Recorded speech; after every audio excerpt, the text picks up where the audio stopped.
Victor Sheehy, co-host of the iGen Politics podcast. He was also the youngest elected delegate for Joe Biden in 2020.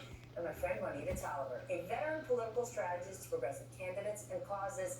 John, you know I'm going to you first. You are the man who studies these voters most. What do you think? Well, I think what happened is exactly what we said was going to happen on your show a week or so ago, Stephanie. If not for young people, we have a starkly different result. We saw not a red wave, we didn't see a blue wave, but we certainly saw a young voter Gen Z wave. Let me break it down really, really simple, okay? If you look at voters over the age of 45, they supported Republicans by 10 percentage points. Well more than half of the electorate is over the age of 45, closer to 60%. It is the 13-point margin among voters under 35. It is the 28-point margin among Gen Z and young millennials that turned red states into blue, and we have a different country because of Victor and thousands of young organizers around the country. Juanita, what do you think?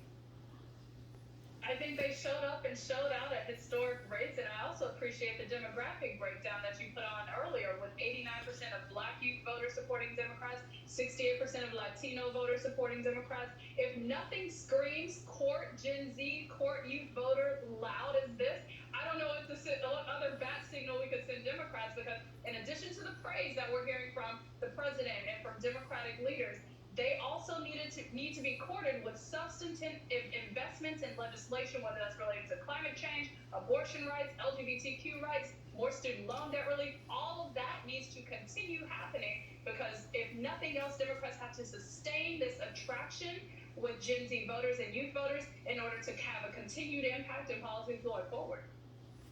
Well, none of that is on the Republican platform. So, Victor, Republicans are waking